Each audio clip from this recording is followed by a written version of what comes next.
Well, I tell you what, if the playoffs were to start right now, the Vikings would be the number 2 seed. They would have a first-round bye in the playoffs. The Vikings, they're doing a great job after beating the Los Angeles Rams 24-7, as they now have an 8-2 record in the National Football League. This is Realistic Randy of the Mediokr at Best Podcast. Thanks for tuning in. And real quick, going to recap the Rams game. Then going to talk about how far can this Vikings team go, especially after that statement win against the Los Angeles Rams on Sunday. So recapping the game real quick on defense. Look, my thing was the Rams offense, all they like to do is they like to do explosive play after explosive play. And my thing was you should probably have Harrison Smith play a lot more pass coverage than you typically do. Typically, Harrison Smith, he's used all over the field. I mean, he can rush the passer, he can play in the run game, and he can play in pass protection or pass coverage. But my thing is, with a Rams team like this or teams like that like to do explosive plays routinely in their games, I like to see Harrison Smith a lot more in pass coverage. And he was out there. He had 2 pass deflections out there, and both of them were on big play attempts by the Los Angeles Rams. There was one in the first half where Harrison Smith helped out Xavier Rhodes to a deep pass to Sammy Watkins. Harrison Smith, he broke that up. Rhodes had good coverage on that as well. And then later on in the second half, Harrison Smith almost had an interception, so good job on him. As far as Anthony Harris, he stepped up very good. He did a phenomenal job stepping in place of Andrew Sendejo, the injured Andrew Sendejo. And you know what? Way beyond the forced fumble that saved that potentially, not even potentially, that actually saved the touchdown that the Rams would have scored if not for Anthony Harrison that forced fumble. Even beyond that, he was pretty good in pass coverage, but very, very good in the running game. So kudos to him for stepping up. You could tell he was into it. It's good to know that we have some depth at the safety position now, whereas a couple years ago we were saying, oh man, outside of Harrison Smith and maybe Andrew Sendejo, what are we going to do? So good job on him. He had a pretty good game. The pass rush, you know what? Everson Griffin, his sack streak came to an end. He didn't have a sack on Sunday, but you know what? The pass rush was still there. Jared Goff, you can tell he was throwing some errant passes. He threw a few errant passes, you know, with that pass rush coming after him. Terrence Newman, he got a hit on him later on in the game, and you could tell that, you know, he wasn't really comfortable in that pocket, Jared Goff was. So good job on the defense for stepping up. And not only that, Todd Gurley. So after that first drive, Todd Gurley, he scored that touchdown, and that first drive, I posted this on Twitter. I said, you know what, if you're not going to tackle, this is going to be a pretty long game, because not only do the Rams, they're capable of the explosive plays, but Todd Gurley is very physical. He's a very physical back. It is going to be a long day for them, especially with that offensive line that the Los Angeles Rams have. Especially, you remember they got Andrew Whitworth. Goodness, I can't even pronounce that without, you know, getting tongue-tied in that. But anyway, Todd Gurley scored a touchdown in that first drive, and then after that, he was held in check. He finished with 15 carries for 37 yards and a touchdown. I believe that's 2.5 yards per carry. So they held him in check. Good job on the defense for keeping him in check. And then not only that, but the offense. The offensive line, they did an okay job in the first half. They could have gave up a couple of sacks, but you know what? They did an okay job, and they stepped up big time in the second half. Case Keenum didn't get sacked at all.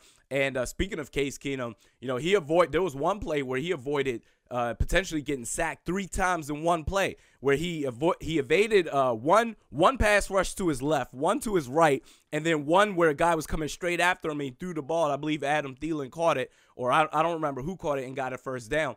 It reminded me a lot of the Remember the Titans movie. You remember when Sunshine, the quarterback, comes in, he's like, let him through, don't worry about it.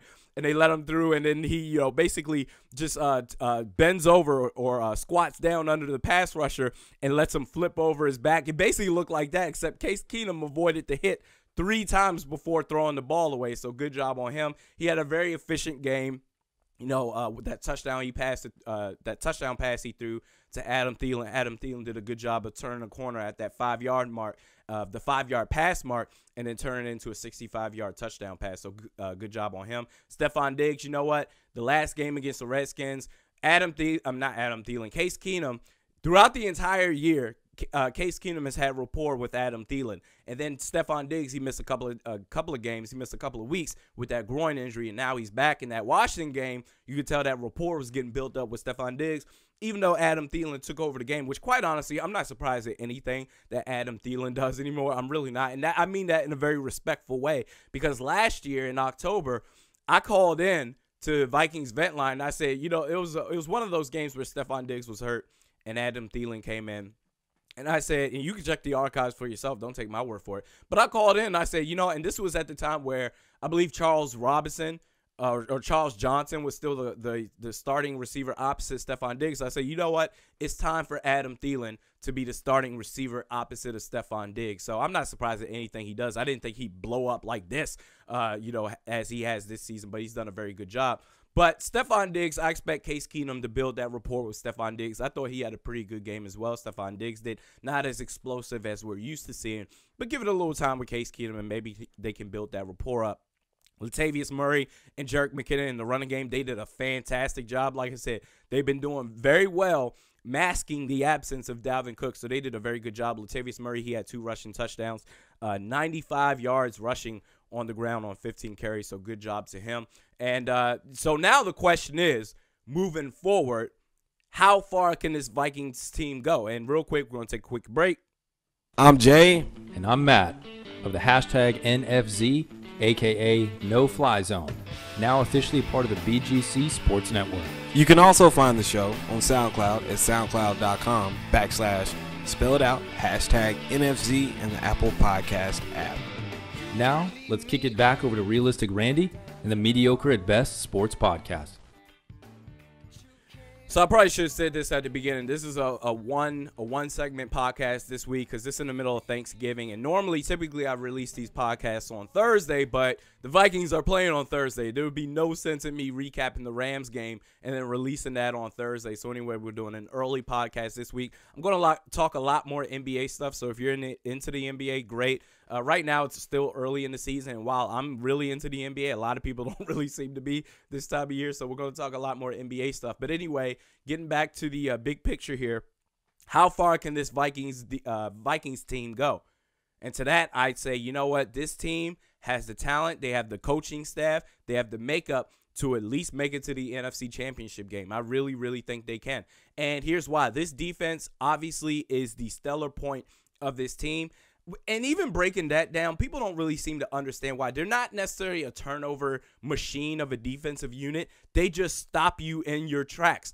Xavier Rhodes, we've never had a cornerback like this before. I've said this before, and I'll say it again. We've never had a cornerback like this before. A shutdown cornerback, in my opinion, the best cornerback in the league, who can shut down your best receiver day in and day out, gives the receivers their worst career games, basically of their entire career.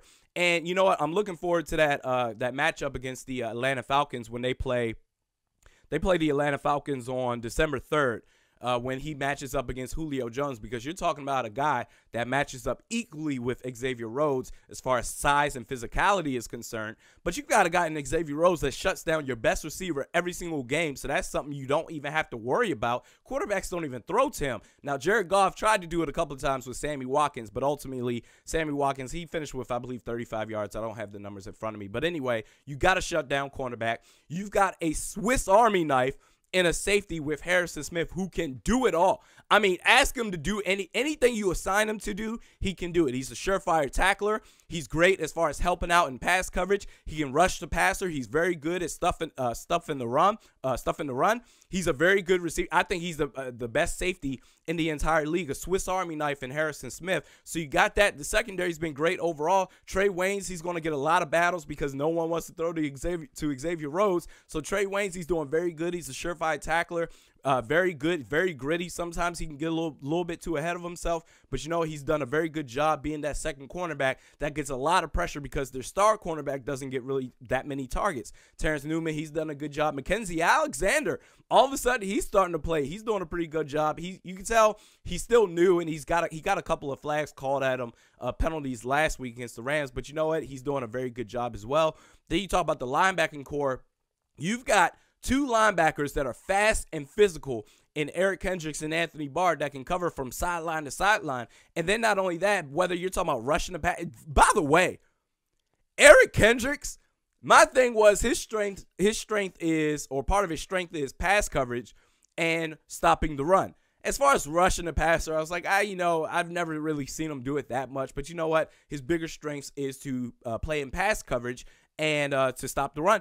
That game against the Rams, he was going after Jared Goff. He did a very good job of penetrating the offensive line of the Rams. So I'm like, wow, all this. Maybe I hadn't been paying attention, but that game really stuck out to me for Eric Kendricks. So all of a sudden, I'm like, well, if you can rush the passer too at that level, then kudos to you. But Anthony Barr, we know he can do the same. And if you got a quarterback, whether it's Cam Newton or anyone else that likes to get cute and be mobile, you can contain the defensive ends, and those linebackers can spy on Cam Newton or whoever the mobile quarterback is and get after it and prevent those big-time rushing yards that those quarterbacks like to do. And then not only that, the defensive line, Everson Griffin, Linval Joseph, Danielle Hunter stepped up. He had a sack in that Los Angeles Rams game. Even Tom Johnson, he's doing a very good job as well. This defense is stellar for this team, and they shut down opposing offenses. So that's the first point I want to make. Then you look at the offense. The biggest difference this year, because you've always known the defense was good, even the last couple of years, ever since Mike Zimmer got here. But the biggest difference on this team, which makes me, and I said this, this is what will make this team either a 7-9 team or make a run in the playoffs, is this offensive line. I don't think this offensive line has had a bad game yet. Now, they were okay in the first half against the Rams. I get that they stepped up big time in the second half. But you know what? You went from a team last year that I don't care if they were going against the worst defensive line in all of football, they would still make them look like a group of Lawrence Taylors last year. You go from that last year, arguably the worst offensive line, to this year, arguably one of the best offensive lines in football. This offensive line is giving the running game all the push that they need. You could tell, especially in that Redskins game, when Case Keenum threw that, what was it, a 45-yarder to Stephon Diggs, I couldn't remember, to get up to the red zone, basically about the 2-yard or 1-yard marker. The offensive line, they came up, and the broadcasters, they was like, oh, you can tell this offensive line, they want it. And I said, yes, they do, because now all of a sudden they can get that push. And Latavius Murray ended up scoring a touchdown on that very next play. Here's the thing. Now, all of a sudden, this offensive line, you can get the push for the running game. Latavius Murray and Jerick McKinnon, they're doing a great job finding those holes that they wouldn't have gotten last year. And then not only that, they're giving Case Keenum all the time in the world to make throws. They're giving him all the time in the world. They're doing an outstanding job. I don't think they've had one bad game yet. And they've been tried and tested against some pretty good defensive fronts this year. So kudos to them. They're doing an amazing job. And then not only that, Stephon Diggs and Adam Thielen, and I posted this on Twitter and Facebook as well. You can find it Twitter at realistic_Randy and Facebook.com/realisticrandy. Stephon Diggs and Adam Thielen, and this isn't hyperbole at all. I really mean this when I say this. Stephon Diggs and Adam Thielen, they remind me of the vintage receiving core of Larry Fitzgerald and Anquan Bolden in Arizona back in, the mid-2000s. And I say that because whether you're focusing on Adam Thielen or you're focusing on Stephon Diggs, both receivers are basically number one receivers. You look at the rest of the league, you look at the rest of the teams, there's a clear number one receiver and there's a clear number two receiver, even if they're good, like, let's say, Julio Jones and Mohamed Sanu. Like, Julio Jones, clearly you're the number one receiver. Mohamed Sanu, he's not bad either.